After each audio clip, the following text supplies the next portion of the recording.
Bonjour à toutes et à tous, bienvenue sur KTV Kwezi FM le 106.9 pour un temps de parole toujours en direct à la radio et à la télévision. Notre invité ce matin n'est autre que l'ancien président du conseil départemental, conseil général à l'époque, Daniel Zaidani. Il est avec nous encore une fois. Bonjour Daniel, président. Bonjour à toute l'équipe de Kwezi FM et bonjour aux Mahorais et aux Mahoraises. Très jolie cravate. Ouais, merci. C'est presque la même que la nôtre. Bah écoutez, j'essaie de faire en sorte de montrer que nous sommes une équipe. Puisque je viens tellement régulièrement sur vos émissions. Daniel Zaidani, quand on expliquait tout à l'heure ce qui se passait à Vaïbé, vous vouliez intervenir juste avant de rentrer dans le vif du sujet. Oui, ça vous bien choque sûr. Ce qui se passe là-bas? Bah écoutez, il est important quand même de rappeler que le conseil départemental est à la charge des transports scolaires. Et c'est vrai que le silence assourdissant néanmoins de l'exécutif me paraît surprenant en pareille circonstance, puisque là, il y a quand même un arrêt total de circulation dans cette zone-là de Vaïbé. C'est-à-dire que la mission que le conseil départemental a de transporter nos gamins a été déléguée à... oui, mais là, elle n'est plus assumée. Elle n'est plus assumée. Sur ce tronçon, en tout cas. Sur ce tronçon. C'est la raison pour laquelle, dans un premier temps, je tenais quand même à apporter ma solidarité aux agents de transport, les chauffeurs et les médiateurs qui se trouvent dans les bus. Et je sais que c'est très compliqué. Effectivement, j'ai constaté que beaucoup de dégâts étaient enregistrés. C'est la raison pour laquelle il était important d'abord de leur apporter le soutien du groupe centriste en la matière. Et il est important également que les politiques s'assurent que la continuité de service soit assurée, parce que les écoles continuent à ouvrir et il ne serait pas totalement juste qu'une minorité bloque une majorité d'élèves qui souhaitent quand même s'instruire. Alors on attaque tout de suite avec l'octroi de mer. Vous étiez venu avant ça y est, j'ai mangé le mot. Aidez-moi Sam, au secours. La séance plénière, voilà. La séance plénière du conseil départemental. Elle a eu lieu, on vous a vu un peu partout sur les médias, et notamment sur Kwezi. Ça s'est pas du tout passé comme on aurait pu l'espérer. Bah écoutez, moi je pense que le sujet était suffisamment grave pour que le président présente un rapport complémentaire, puisqu'il n'était pas à la base à l'ordre du jour. Et sur la base de ce rapport complémentaire, nous aurions pu à ce moment-là décider de modifier les rapports, même si modifier finalement un certain nombre de taux. Même si c'est pas à l'ordre du jour, on peut le faire. On peut rajouter des rapports complémentaires le jour de la séance. D'accord. Donc le président, bien évidemment, seul le président a la capacité de le faire. Nous pouvons lui suggérer, ce que j'ai fait au nom du groupe centriste par courrier que je lui ai envoyé la semaine d'avant. Bon, vous avez pu constater que finalement, il a fait le choix de ne pas le faire. Donc on voit bien que finalement, toutes ces erreurs que nous avons, et moi-même j'ai présenté comme des erreurs indésirables, ne sont pas des erreurs indésirables. Je crois que le communiqué qu'a fait le président du département avec sa majorité, c'est bien d'aller dans la logique dans laquelle ils se sont placés.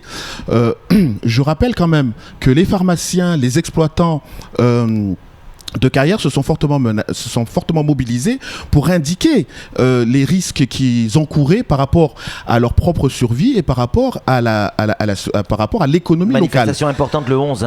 Tout à fait. Et je rappelle par exemple qu'en 2013, j'avais reçu les pharmaciens le 20 août 2013 où ils m'avaient déjà signalé en préparation de l'octroi de mer, de la mise en place de l'octroi de mer, qu'il était important de s'assurer qu'il n'y ait pas d'augmentation sur le prix puisqu'ils étaient déjà plafonnés. Ce qui fait que c'est bien de vouloir faire une révision de l'octroi de mer, mais si on ne tient pas compte de toutes les réunions préalables qui ont été menées en 2013 et qui ont abouti finalement à la base de données que nous avons obtenue, on voit bien que finalement c'est avec beaucoup de mépris qu'on fait table rase du passé et qu'on recommence. Alors s'il va falloir passer toute l'année 2016 à refaire point par point le boulot qui a été fait en 2013 et en 2014, je trouve que Mayotte n'a pas besoin de perdre du temps sur des choses qui on aurait pu se passer. Et puis finalement, au-delà de l'octroi de mer, parce que je l'ai déjà dit, je crois que le président a été très clair dans son communiqué. Il a dit, et les intervenants qui sont dans la majorité qui ont pris la parole ont expliqué clairement qu'ils sont à la recherche de ressources nouvelles pour améliorer leurs finances. Et c'est là où le bas blesse. Parce que je rappelle premièrement que l'octroi de mer n'est pas une recette en termes de droit commun pour le département. Je pense l'avoir expliqué. Dans vos journaux, vous avez pris le temps également de revenir là-dessus. Je l'ai dit effectivement à plusieurs reprises que le combat que mènent actuellement les maires avec à la tête le président de l'association des maires était juste et justifié, et qu'effectivement l'octroi de mer interne et externe revenait majoritairement aux maires. Et donc, de ce fait, seul l'octroi de mer régional, dans le cadre du droit commun, devrait revenir au conseil départemental. Donc, encore une fois, le département se lance dans un combat qu'il ne devrait pas mener, mais plutôt devrait, en toute solidarité, soutenir les maires.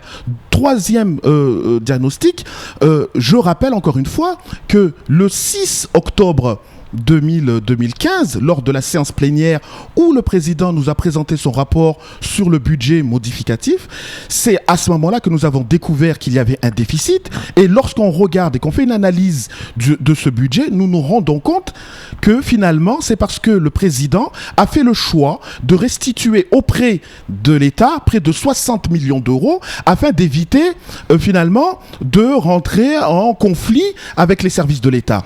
Je ne vais pas y revenir. On a parlé de cette compensation fiscale de basculement de recettes qui n'a pas été égale. On a perdu 15 millions d'euros par an, ce qui fait déjà 30 millions d'euros. Je rappelle que c'est les créances que devrait prélever la pairie départementale et qui nous a indiqué qu'elle n'était pas en capacité de le faire. Oui. C'est 49 millions d'euros qui ont été placés en créances douteuses et que le président du conseil départemental n'a jamais contesté. Et donc, de ce fait, le président du conseil départemental préfère garder des bonnes relations avec le préfet et avec le gouvernement actuel et fait le choix d'aller taper les entreprises mahoraises, d'aller taper le porte-monnaie des consommateurs, plutôt que de mener un combat. Il a évoqué le président lors de cette séance plénière de nouvelles taxes et qui sont plutôt basse, il faut le reconnaître. Écoutez, premièrement, lorsqu'on prend par exemple la taxe sur les passagers aériens et maritimes, cette taxe, comme il a indiqué, aurait pu être mise en place dès 2014, puisque la loi 2013 le permettait.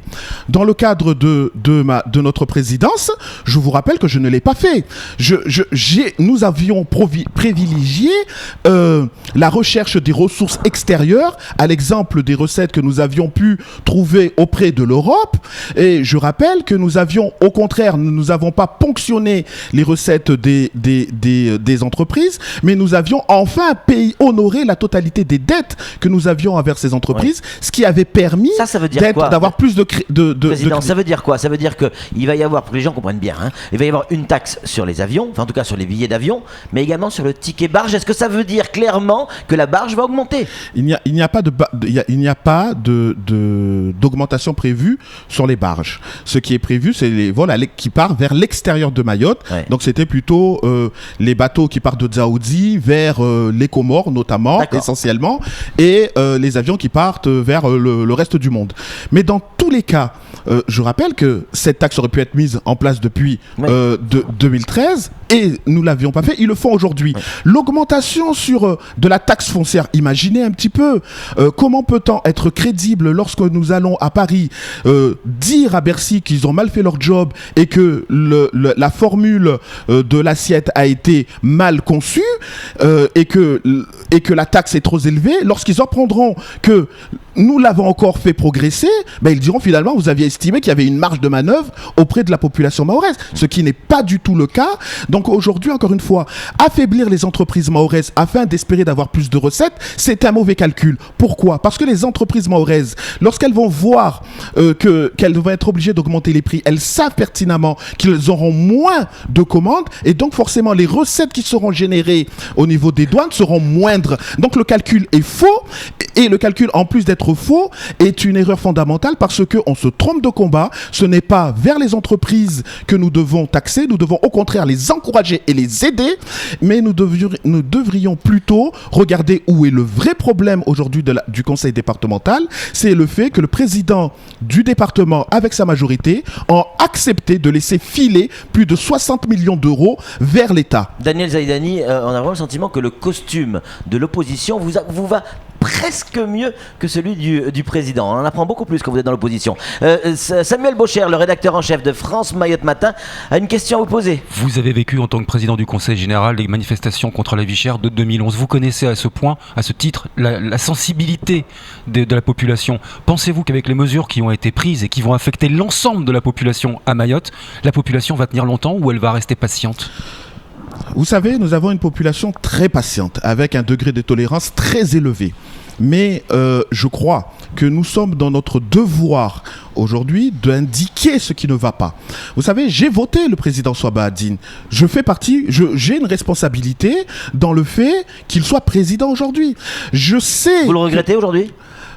Je regrette qu'il ne soit pas aussi ouvert à la discussion. C'est le plus sage, il a été présenté comme le plus sage d'entre nous, certes. Maintenant, je crois que, en réalité, ils ont un choix politique qui est affiné, qui s'est clairement dessiné.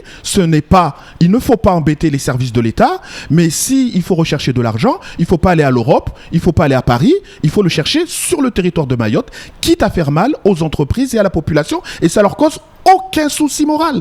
On a eu quand même une séance le 29 décembre, on aurait pu corriger le tir. Nous avons eu une séance le 4, on aurait pu corriger le tir. Même à un moment donné, je me suis dit, c'est peut-être parce que c'est moi qui demande qu'il ne s'obéit pas. Mais quand je vois que les syndicats se sont mobilisés, des entreprises qui ne ferment jamais boutique ont fermé afin de montrer vraiment l'embarras dans lequel les ils se patrons trouvent, qui risquent de faire, qui vont il se n'a mobiliser pas le 11. cédé. Donc Ouais. oui, c'est important d'avoir un président fort, ferme sur ses décisions, mais encore faut-il que les décisions choisies sont les bonnes. Les Je femmes ne leaders, reviens pas.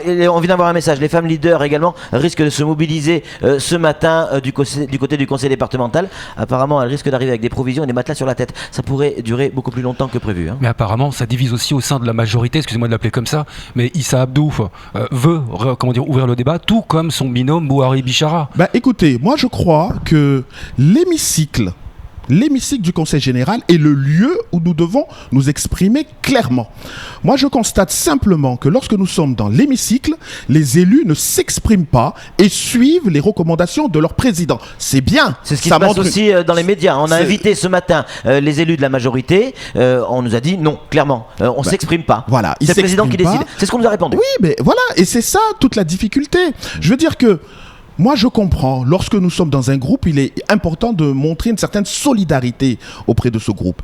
Mais lorsque réellement nos idées profondes vont dans le sens contraire de ce que nous faisons, il n'est pas possible de rester muet, parce que rester muet, c'est être complice. C'est la raison pour laquelle, très clairement, le groupe centriste s'exprime dans les médias afin d'indiquer son opposition à cette question. Il ne s'agit pas de s'opposer de manière systématique à ce groupe. Non, il s'agit de dire que l'idée que vous défendez actuellement n'est pas constructive pour le territoire de Mayotte. Ça n'a rien de personnel et être dans une majorité n'empêche pas pour autant d'avoir sa propre analyse des choses. Donc moi j'encourage chacun d'entre eux à revenir sur les décisions qu'ils ont prises le 4 et peut-être de discuter en interne pour qu'une révision se fasse rapidement. L'idée est lancée. L'idée c'est laquelle ? C'est la suivante. Et pourquoi pas un débat entre l'ancien président du Conseil général et l'actuel président du Conseil départemental. On peut rêver ? Vous acceptez-vous ? Vous savez, moi je suis toujours présent lorsqu'on me demande de servir et d'expliquer. Alors écoutez, l'invitation est lancée. C'est tout pour ce temps de parole. Tout de suite la suite de nos programmes.